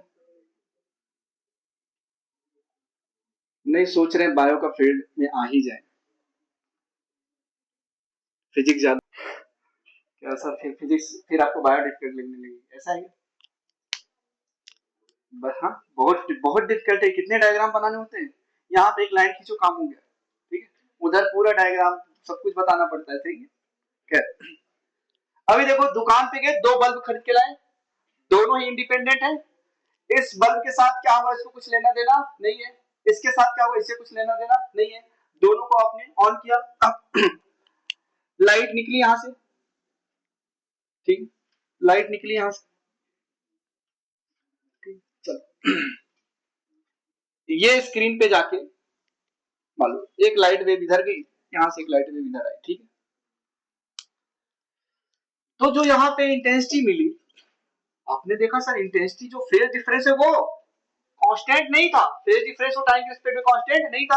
अब घर से लाए, दो बल्ब ऐसे लगाए, तो देख रहे पूरा ब्राइट दिख रहा है, पूरा ब्राइट दिख रहा है ना। जैसे मान लो ये दो बल्ब है, फॉर एग्जांपल ये और ये, अगर मैं इन दोनों को ऑन करूं तो अपने को पूरा ब्राइट दिखेगा, कहीं डार्क कहीं ब्राइट, कहीं डार्क कहीं ब्राइट, ये तो नहीं दिखेगा। उसके लिए क्या होना चाहिए? सोर्सेस कोहेरेंट होने चाहिए। यहाँ पे देखो, मान लो इसकी इंटेंसिटी I1, इसकी इंटेंसिटी I2, सॉरी मान लो, चलो छोड़ो इंटेंसिटी, छोड़ो अब इंटेंसिटी मान लो सेम है I0। तो जो रिजल्टेंट इंटेंसिटी आती थी क्या आती थी? I1 plus I2 plus 2 root में I1 रूट में I2 cos I, ये तो लिखते थे। अब जो नेट इंटेंसिटी आएगी यहाँ पे, I बराबर I0 plus I0 plus 2 root में I0 cos five, phase difference, phase difference. Sir since यहाँ पे ये दोनों सोर्सेस इंडिपेंडेंट हैं, इंडिपेंडेंट सोर्सेस आर इनकोहेरेंट। क्यों सर? अब भाई इलेक्ट्रिसिटी यहाँ पे सप्लाई की होगी, इलेक्ट्रिसिटी यहाँ पे सप्लाई की होगी, तो जो बल्ब के अंदर टंगस्टन के फिलामेंट थे वो गर्म होगा क्या? इधर ध्यान दे लिया करो, है ना, इसलिए फिर मैं डांटता हूँ आप लोगों को। ये सब छोटी छोटी बातें बिल्कुल सोचने के लिए आपको है मजबूर करेंगी। सोचो कैसे, क्या हो रहा है, अंदर की बात क्या है, फिजिक्स क्या है इसके बिहाइंड, काहे के लिए सब कह रहे हैं, फिर तुम बातें कर रहे हो। बातें सिर्फ मैं करूंगा, है ना, आप लोग आपस मत करो, मैं आप लोगों से बातें करूंगा। देखो, आपने करंट सप्लाई किया, करंट जैसे ही सप्लाई करते तो जो बल्ब का फिलामेंट होता था टंगस्टन का बना, वो क्या होने लगता था, गर्म होने लगता था। क्या, तो जो गर्म होने लगा तो जो उसमें फिलामेंट जो टंगस्टन का बना वो एटम ही तो है, अब वो गर्म होने लगा तो उसमें जो इलेक्ट्रॉन्स थे वो एनर्जी पाके एक्साइटेड स्टेट में चले गए होंगे, इनका एनर्जी लेवल रहा होगा टंगस्टन एटम का। ठीक है, अब मान लो इलेक्ट्रॉन यहाँ थे, ये सब इलेक्ट्रॉन है फॉर एग्जाम्पल मान लो, अब इलेक्ट्रॉन एनर्जी पाने के बाद कहां चला गया, मान लो एक्साइटेड स्टेट में चला गया, क्या यहीं पे रुका रहता था क्या, वापस आता था ना, 10⁻⁻⁸ सेकंड के बाद ये वापस आता था। अब वापस आएगा तो 2 में आएगा कि 4 में आएगा कि 5 में आएगा कि 1 में आएगा, ये अपने को नहीं पता, ये बिल्कुल ही रैंडम प्रोसेस है, बिल्कुल ही भाई गया तो बामर में लाई करेगा या पाश्चर में लाई करेगा या लाइमन, ये अपने को बिल्कुल ही रैंडम प्रोसेस है ये। ठीक है, आपने एक साइड तो कर दिया सर, इसको चला तो गया मान लो, फिर वापस आते हुए कोई फिक्स नहीं है, रैंडम है बिल्कुल। तो जब ये वापस आ रहा होगा तो एनर्जी रिलीज करेगा क्या, एनर्जी रिलीज करेगा तो करस्पॉन्डिंग फ्रीक्वेंसी मिलेगी क्या, अगर वो फ्रीक्वेंसी विजिबल रीजन में लाई कर रही तो अपने को कलर दिखाई देगा क्या, अगर नहीं लाई कर रही तो अपने को हीट महसूस होगा। बात समझ आ रही है, इंफ्रारेड अगर रीजन में लाई कर रहा है तो। ठीक है, क्या इसमें जो फिलामेंट्स लगे इसमें भी करंट सप्लाई किया, ये भी गर्म हुआ, इसके भी इलेक्ट्रॉन एक्साइट हुए, फिर ये जब वापस आ रहे होंगे तो कोई फिक्स नहीं, n बराबर 2 में आएंगे, n बराबर 4 में आएंगे, n बराबर 5 में आएंगे, कोई फिक्स नहीं है। तो दोनों का ही जो इलेक्ट्रॉन की जंपिंग है वो रैंडम है क्या, तो क्या कभी फेज डिफरेंस कांस्टेंट रहने वाला है, फेज डिफरेंस वेरी करेगा इसका। ठीक है, फेज डिफरेंस ये वेरी करेगा, तो जो cos फाई की जो एवरेज वैल्यू निकालोगे वो आती है 0। ठीक है, तो यहां से ये एनर्जी को रिलीज करेगा इन द फॉर्म ऑफ एच, मान लो चलो एनर्जी, ठीक है, वेव्स, E बराबर एच, करंट सप्लाई किया आपने। ठीक है, अभी सोर्स के बारे में पढ़ रहे हैं, अभी एक्सपेरिमेंट में गए नहीं, अभी सोर्स के बारे में पढ़ रहे हैं। करंट सप्लाई किया, फिलामेंट जो कि किसका था, टंगस्टन का, वो क्या हुआ, गर्म हुआ। ठीक है, गर्म हुआ, गेट हीटेड। अब जब ये गर्म हुआ तो इलेक्ट्रॉन क्या होंगे, जंप होंगे, इलेक्ट्रॉन जंप होके कहां चले गए, एक्साइटेड स्टेट में, एक्साइटेड स्टेट से फिर ये वापस आएंगे, जब ये वापस आएंगे, जब ये वापस जंप करेंगे तो अब ये जंपिंग क्या है, रैंडम, अब अपने को पता नहीं कहां पे आ रहे हैं, n बराबर 1 में आ रहे हैं, n बराबर 2 में आ रहे हैं, n बराबर 5 में आ रहे हैं, अपने को कुछ भी नहीं पता। ठीक है, इसलिए दो इंडिपेंडेंट सोर्सेस हमेशा क्या होते हैं, इनकोहेरेंट। ठीक है, इसको सॉल्व करोगे क्या आएगा, 2i नॉट ब्रैकेट में 1 plus cos 5, since cos 5 equal to क्या लिख सकते हो, 2 cos स्क्वायर 5/2 माइनस 1, यहां पे पुट करो, i बराबर 2i in bracket 1 plus 2 cos square 5/2 minus 1, minus 1 से प्लस 1 कैंसल, तो जो इंटेंसिटी आ क्या आ गया, 4i नॉट cos स्क्वायर 5/2 आ गया क्या, ये इंटेंसिटी अपने को सही सभी जगह मिलेगी। ठीक है, अगर मैं यहां पे ऐसे सिंप्लीफाई करता फॉर एग्जांपल। ठीक है, ये कब मिलता अपने को, जब फेज क्या है, कांस्टेंट, जब फेज डिफरेंस कांस्टेंट रहता। ठीक है, हम एक फिक्स वैल्यू लगाते हैं, अभी यहां पे क्या है, सिंस सिंस यहां पे लिखता हूं,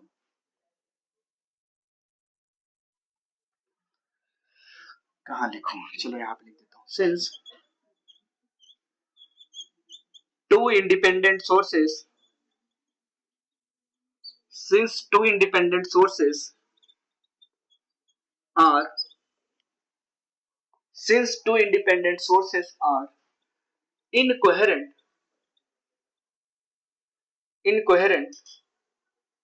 मतलब फेज डिफरेंस कांस्टेंट नहीं होता है। तो जो एवरेज वैल्यू है, एवरेज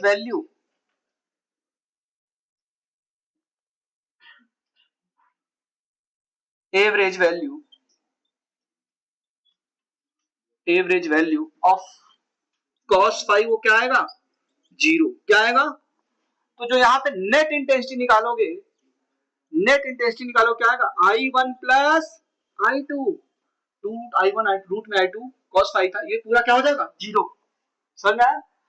इसीलिए अपने को दो बल्ब लगाए तो ज्यादा ब्राइटर दिखेगा, कहीं पे अपने को मिनिमा मैक्सिमा नहीं दिखता। समझ में? पूरी स्क्रीन अपने को ग्लोब दिखेगी। समझ में आया? चलो नोट डाउन करो। अभी तो इस सोर्स के बारे में बातें हुई, ठीक है। इसमें अगर कुछ नहीं भी समझ में आया तो छोड़ दो, कोई दिक्कत नहीं। बस आपको सोर्स कोहेरेंट और इनकोहेरेंट के बारे में बातें की, ठीक है।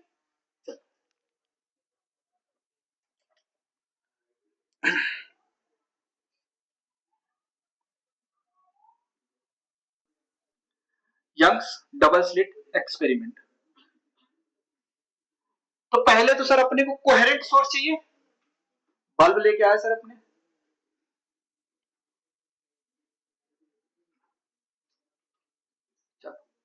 ये बल्ब लेके आए, बल्ब से लाइट रेज निकल रही होंगी, यहां से खूब सारी लाइट रेज निकली होंगी, ठीक है। चलो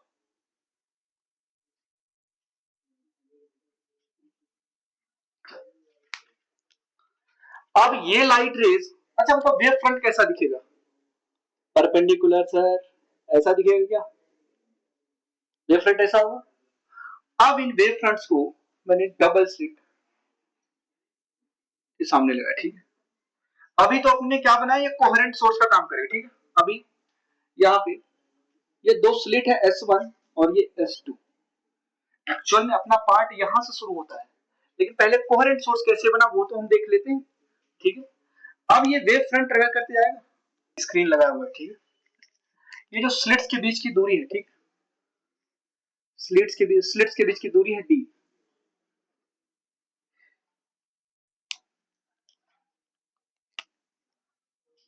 ये हमने लगाया हुआ स्क्रीन जिसपे हम पैटर्न्स को देखेंगे, ठीक। स्ट्रेट लाइन नहीं दिख रही मेरे को,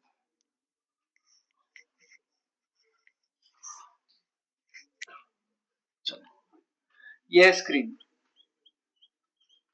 ठीक है।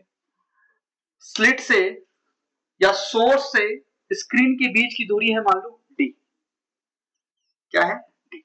चलो अब यहां से वेव जाएंगे, ये बिल्कुल सेंटर, ठीक।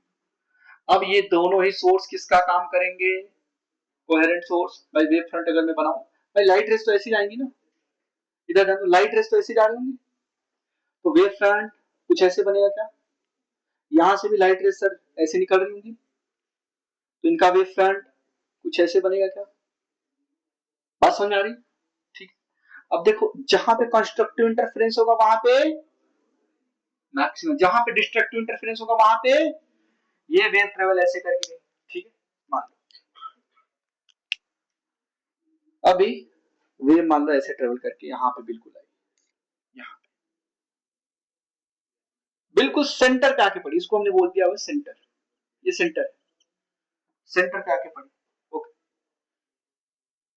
तो सेंटर पे अब बताओ, मैंने बोला कंस्ट्रक्टिव, सिंस यहाँ पे पाथ दिखी, ये जो दोनों की लेंथ है बराबर है, दोनों की लेंथ क्या है, बराबर है, ठीक है, बिल्कुल सेंटर पे था। तो जो यहाँ पे पाथ डिफरेंस आया, क्या आया, जीरो।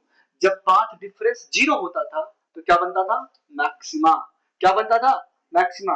याद करो कंस्ट्रक्टिव इंटरफेरेंस के केस में, कंस्ट्रक्टिव इंटरफेरेंस के केस में जो पाथ डिफरेंस आया था वो क्या आया था, एन लेमडा, एन लेमडा। और एन की वैल्यू क्या थी, 0 1 2 3। तो जो फेज डिफरेंस आया था वो क्या आया था, 2n पाई आया था, n की वैल्यू 0 1 2, ठीक है।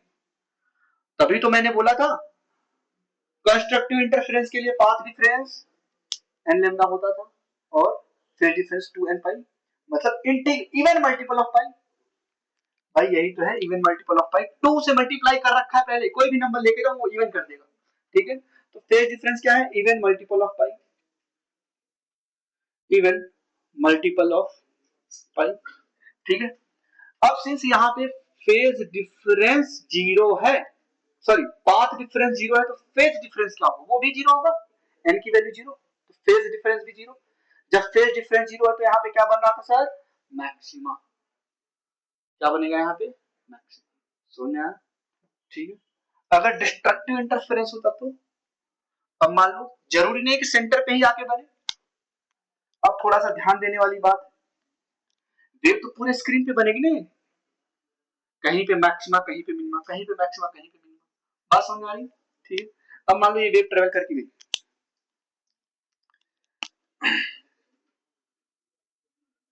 ये वेव ट्रेवल करके गई इधर, ठीक है, ऐसे पूरे स्क्रीन में तो वेव वेव दिखेंगी, पूरा रेज ऐसे पूरी जा रही, समझ आ रहा है, यहाँ पे ट्रेवल करके गई।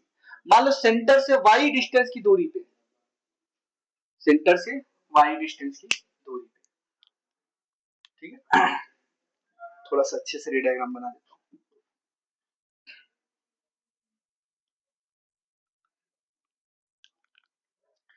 एट सेंटर भाई यहाँ पे अपने को मिला फेज डिफरेंस कांस्टेंट तो मैक्सिमम, ठीक है।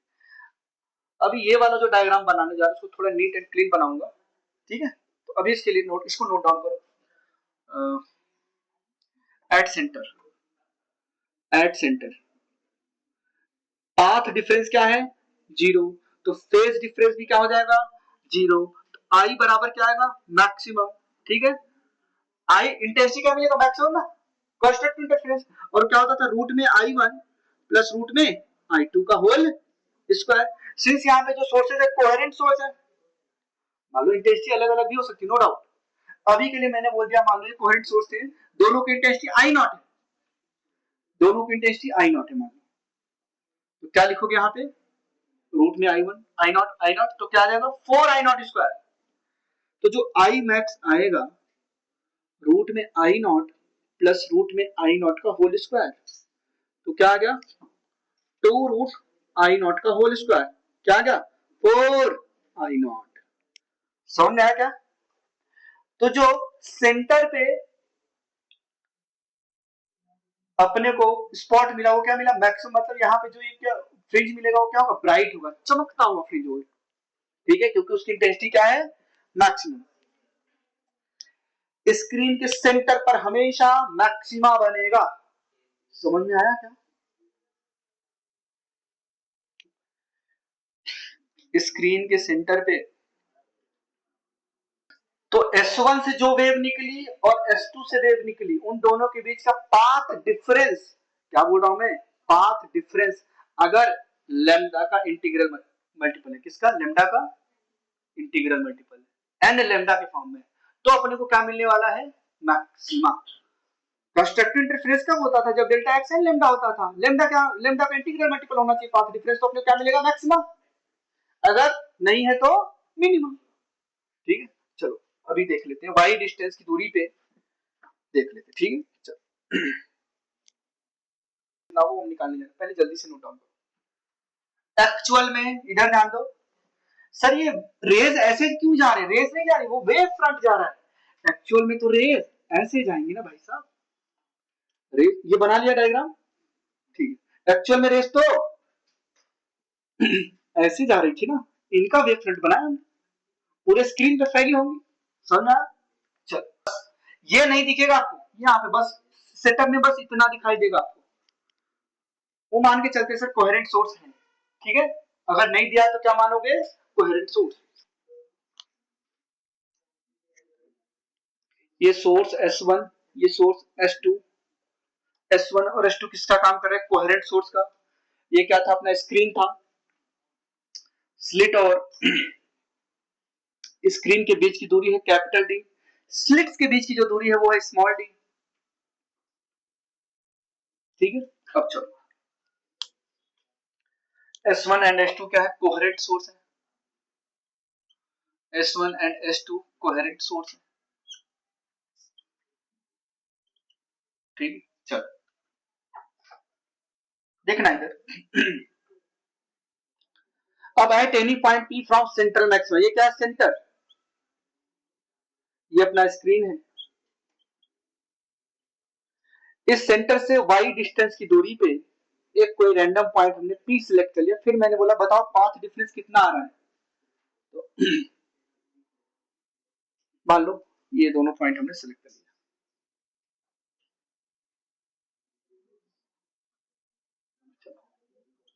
ये पॉइंट हमने सिलेक्ट कर लिया, ठीक है, ऐसे वेव जा रही होगी। तो किसी पॉइंट P पे पाथ डिफरेंस अब कितना है ये देखने जा रहे हैं। मान लो ये जो वेव है ये हॉरिजॉन्टल से थीटा एंगल बना रहा है, क्या दोनों की पाथ डिफरेंस सेम सेम है, path same, path length same है क्या? हाँ, पाथ लेंथ दोनों की सेम है क्या? नहीं है ना, नहीं है, तो पाथ डिफरेंस आएगा क्या? इससे आपने क्या ड्रॉ किया, यहाँ पे एक परपेंडिकुलर ड्रॉ कर दिया, ये जो दूरी है यही तो पाथ डिफरेंस है, यही तो पाथ डिफरेंस है, यही तो डेल्टा एक्स है। अगर मैं डी को रिजॉल्व करूं, सर ये थीटा तो ये 90 माइनस ये 90, तो ये समझ में आया थीटा कैसे होगा? सर ये थीटा तो ये 90 माइनस थीटा, और ये तो 90 है ही, ये थीटा। अगर मैं डी को रिजॉल्व करूं तो ये क्या आएगा, डी कॉस थीटा, ये कितना आएगा, D sine theta, D sine theta. तो जो पाथ डिफरेंस मिल गया अपने को, क्या मिला, डी साइन थीटा। समझ में आया क्या, समझ में आया क्या यहाँ पे, डी साइन थीटा। अब since angle is very small, भाई माइक्रोमीटर मिलीमीटर में बातें होती है, ठीक है इसमें, हो गया, थक गए हो क्या पढ़ते पढ़ते, क्या करें मजबूरी है, पढ़ाना पड़ रहा है, कोर्सेज आपके नहीं कंप्लीट हुए हैं, बस 2-4 दिन की बात और है, कल तो छुट्टी है ही, बढ़िया से एंजॉय करके आओ, इलेक्शन वगैरह में थोड़ा घूम लेना किधर क्या चल रहा है, मिठाई वगैरह जो जीत रहा है खा के चले आना। फिर हम लोग जुम्मा के दिन पढ़ाई करेंगे और सैटरडे को, अगर सैटरडे कंप्लीट नहीं हुआ तो मंडे को आना ही पड़ेगा, ठीक है। हम मंडे से फिर क्या, बस मंडे मंडे को, ठीक।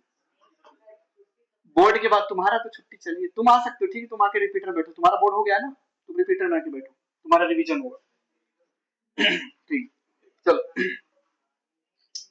देखो अभी, अब since angle is very small, ये स्लिट्स थे, ये स्क्रीन है, कैपिटल डी क्या है यहाँ पे, कैपिटल डी क्या है, डिस्टेंस बिटवीन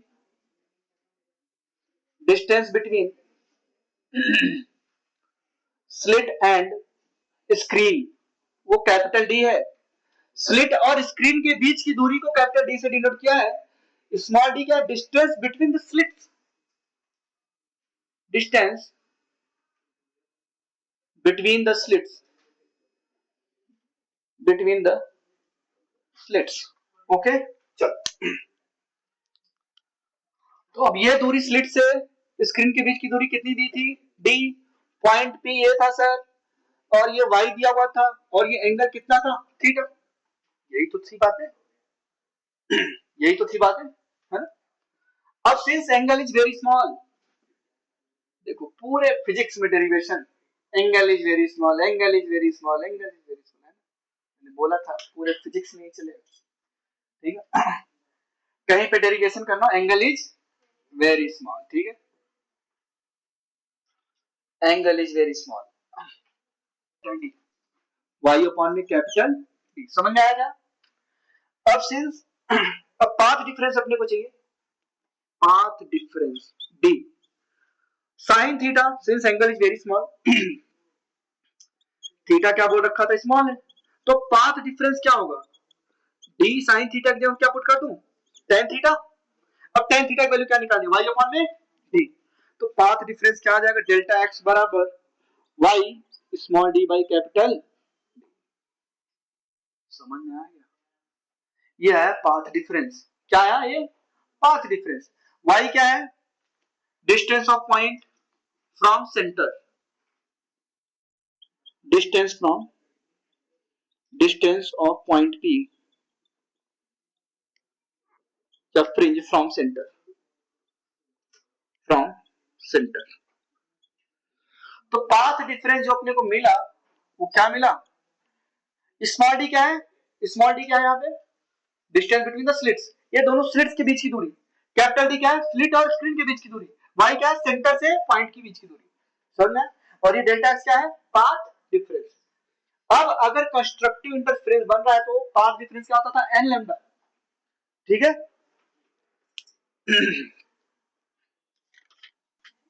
मुझे नहीं पता, ये पॉइंट पी है मैक्सिमा या ब्राइट फ्रिंज, ठीक है। बताओ मैक्सिमा कब बनता था, जब कंस्ट्रक्टिव इंटरफेरेंस होता था, तो जब केमिस्ट्री क्लास है कि नहीं है, अच्छा बोर्ड के लिए बोल रहे हो क्या, बोर्ड का हो गया वो लास्ट था, ठीक है। बस ये पॉइंट पी है मैक्सिमा। बताओ मैक्सिमा कब बनता था, जब कंस्ट्रक्टिव इंटरफेरेंस होता था। कंस्ट्रक्टिव इंटरफेरेंस में पाथ डिफरेंस क्या होना चाहिए, एन लैम्डा। अभी जो आपने पाथ डिफरेंस निकाला वो कितना था, y स्मॉल डी अपॉन में कैपिटल डी बराबर एन लैम्डा के बराबर कर दो तो क्या मिलेगा मैक्सिमा। तो y की बराबर सॉरी y की वैल्यू क्या आ गई, N lambda capital D by small D. ये है पोजीशन ऑफ पॉइंट या position of maxima, position of maxima. ये क्या है, पोजीशन ऑफ मैक्सिमा, जहां पे अपने को क्या मिलेगा, मैक्सिमा। समझ में आया क्या, एन की वैल्यू क्या होती थी, 0, एन की वैल्यू 0 1 2 3 एंड सो ऑन। तो जो पोजीशन ऑफ मैक्सिमा आएगा वो क्या आएगा, 0 lambda capital D by D sorry small D, twice of lambda capital D by small D, thrice of, समझ में आया क्या, यही तो लोकेशन है पोजीशन ऑफ मैक्सिमा या लोकेशन ऑफ मैक्सिमा, यही तो है लोकेशन जहां पे अपने को क्या मिलने वाला है, मैक्सिमा। समझ में आया, लोकेशन ऑफ मैक्सिमा, ओके। चल तो सर फेज डिफरेंस क्या रहा होगा, फेज डिफरेंस कोई बताना चाहेगा, डेल्टा एक्स बराबर 2 एन पाई, ठीक सॉरी डेल्टा फाई बराबर 2 एन पाई। समझ में आया भाई, अपने को मैक्सिमा कब मिलता था, जब पाथ डिफरेंस एन लैम्डा के बराबर होता था। समझ में आया, जब पाथ डिफरेंस 0 होता था तो उसको क्या बोलते थे, सेंट्रल मैक्सिमा, सेंटर पे मैक्सिमा बना था ना वो। जब पाथ डिफरेंस 0 था, ये क्या डेल्टा एक्स या 0 पे बिल्कुल सेंटर, ये क्या 0 मतलब y की वैल्यू 0 कहां पे हो, सेंटर पे। तो ये क्या है, लोकेशन ऑफ सेंटर मैक्सिमा, ये क्या है भैया, centre maxima, position of centre maxima. इसको हम बोलते हैं फर्स्ट मैक्सिमा, ये क्या है, फर्स्ट मैक्सिमा। ये क्या है, सेकंड मैक्सिमा, ऐसे third maxima and so on. तो nth मैक्सिमा के लिए क्या लिखोगे, n lambda D by small D. समझ में, वो nth, अगर मैं बोलता हूं पोजीशन ऑफ फिफ्थ मैक्सिमा बताओ, ठीक है। अगर मैं आपसे पूछता हूं, चलो for example position of fifth maxima बताओ, चलो क्या नाम है, अश्मीरा तुम बताओ position of fifth maxima.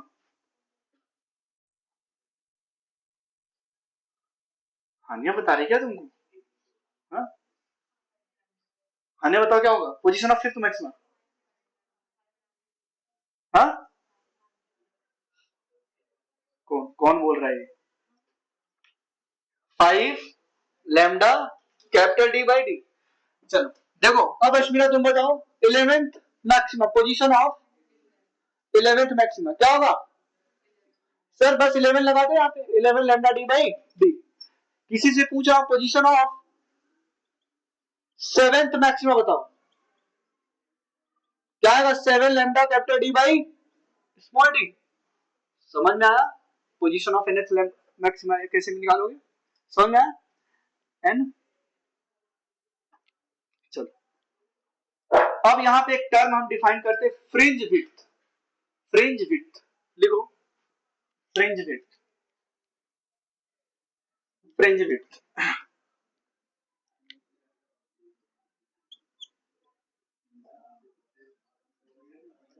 Fringe width जिसको हम बीटा से डिनोट करते हैं, किससे डिनोट करते हैं? बीटा से।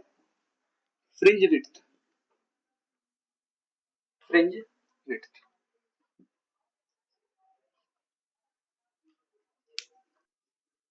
To distance between to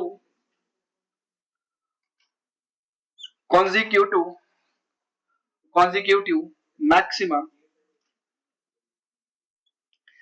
distance between two consecutive maxima is known as, is equal to fringe width, is known as fringe width, जिसको हम बीटा से, बताओ टू कॉन्जिक्यूटिव मैक्सिमा, कोई भी दो कॉन्जिक्यूटिव मैक्सिमा ले लो, बताओ किसको ले लें? ये दोनों लगातार मैक्सिमा है या ये दोनों लगातार मैक्सिमा, या इसके बाद तो डिस्टेंस बिटवीन, तो निकालो लेमडा बाई डी, तो जो बीटा आएगा वो क्या आएगा? Lambda capital D by D minus zero, lambda capital D by D minus, तो फ्रिंज विड्थ क्या आ गया? Lambda capital D by D. कोई और भी ले सकते थे आप, 3 lambda by D minus 2 lambda D by D, तो ये भी, तो किन्हीं दो लगातार मैक्सिमा के बीच की दूरी को हम क्या बोलते हैं? Fringe width. अगर मैं बोलता लोकेशन ऑफ मैक्सिमा क्या होगा, इसी को मैं ऐसे भी तो लिख सकता था, location of maxima, location of maxima ऐसे भी तो लिख सकता था, 0 बीटा 2 बीटा 3 बीटा, ऐसे करके लिखते चला जाता, वही तो है, ठीक है। और यहाँ पे अगर मैं बोलता पोजीशन ऑफ फिफ्थ मैक्सिमा बताओ, तो ये 5 बीटा ही तो लिखा है, ये 11 बीटा ही तो लिखा है, ये 7 बीटा ही तो लिखा है, समझा? तो फ्रिंज विड्थ क्या होता था? Distance between two consecutive maxima is known as fringe width. Okay, चलो किसकी फ्रिंज विड्थ की? मैक्सिमम जब जहां बनेगा वहां पे ब्राइट फ्रिंज बनेगा, जहां मैक्सिमम होगा, जहां पे मिनिमा होगा वहां पे डार्क फ्रिंज बनेगा। क्या बनेगा? डार्क फ्रिंज, समझ में आया? जहां पे मैक्सिमा होगा वहां पे ब्राइट फ्रिंज बनेगा, जहां पे मिनिमा होगा वहां पे डार्क फ्रिंज बनेगा, ठीक है। तो केस नंबर 2 लिखिए, इसको नोट डाउन कर लिया तो केस नंबर 2 लिखिए, केस नंबर 2 लिखिए, 2-3 मिनट का टॉपिक है, पूरा अगर पूरा समराइज कर दे, y बराबर n+1/2 lambda capital D by small D, ये है लोकेशन ऑफ या पोजीशन ऑफ मिनिमा, ये क्या आ गया? पोजीशन ऑफ मिनिमा, जहां पे अपने को क्या मिलने वाला है? Minima, position of minima. N की वैल्यू कहां से कहां तक है? 0 1 2 3, ठीक है। चलो अगर मैं location of position of maximum sorry minima निकालूं तो y की वैल्यू क्या आ गई? अगर मैं n की वैल्यू 0 लगाऊं तो क्या आ रहा है? Lambda capital D by 2d, अगर 1 लगाओगे तो 3 lambda capital D by 2d, अगर आप n की वैल्यू 3 लगा दो तो 5 lambda capital D by 2 small D. यार है क्या? सेंटर पे मैक्सिमा बनता था, ठीक है, वहां पे सेंटर मैक्सिमा में फर्स्ट मैक्सिमा, सेकंड मैक्सिमा और थर्ड मैक्सिमा। अभी क्या बन रहा है? मिनिमा बन रहा है क्या? ये किसका लोकेशन है? Location of first minima.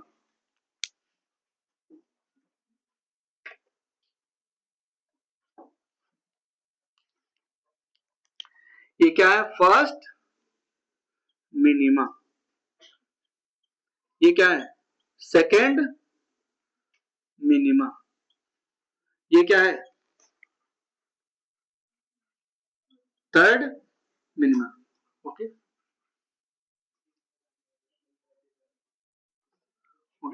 अच्छा इसी को ऐसे भी तो लिख सकता था मैं, y बराबर 0.5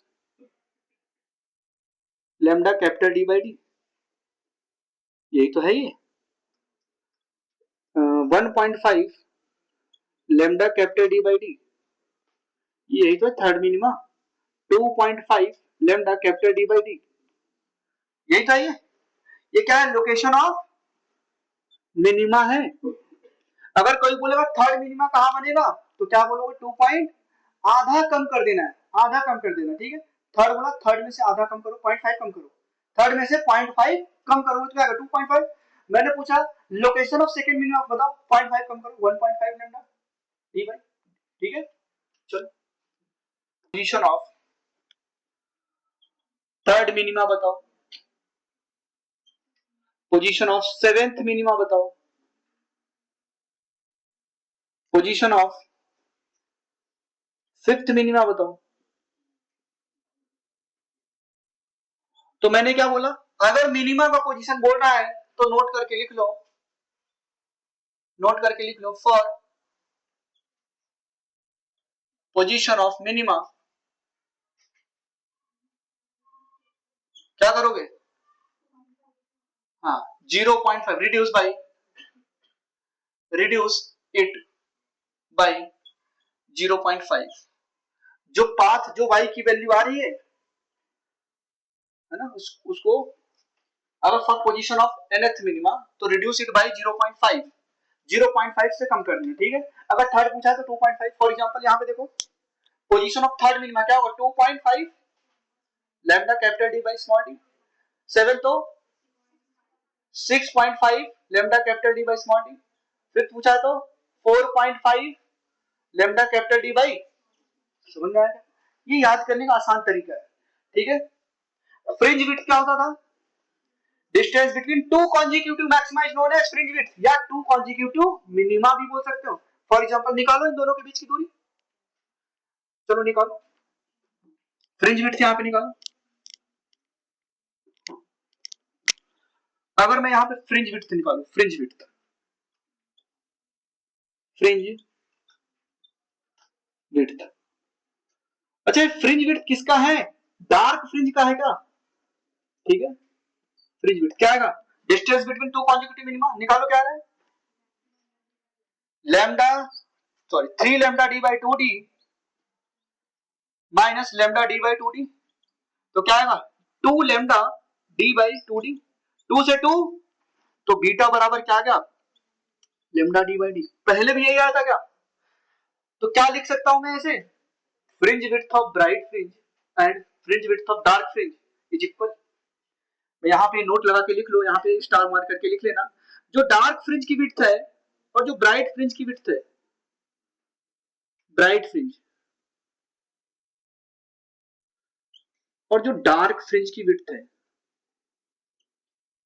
वो दोनों ही क्या है, बराबर। समझ में आया क्या,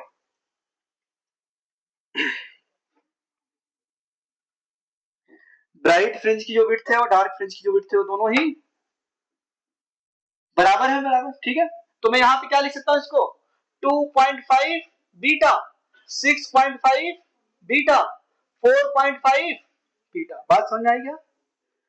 और यहाँ पे लोकेशन पूछता तो क्या बोल देते, ये बीटा बाई 2 मतलब 0.5 बीटा, यहाँ पे क्या लिख देते आप, 0.5 बीटा, 1.5 बीटा, 2.5 बीटा, ये सब लोकेशन ऑफ मिनिमा है। समझ में आया क्या। चलो तो आज के लिए इतना ही। आप लोग के चेहरे पे थोड़ी सी टेंशन दिख रहा है, तो खैर चला जाता हूँ, है ना, 10-11 मिनट पढ़ा दिया, कोई बात।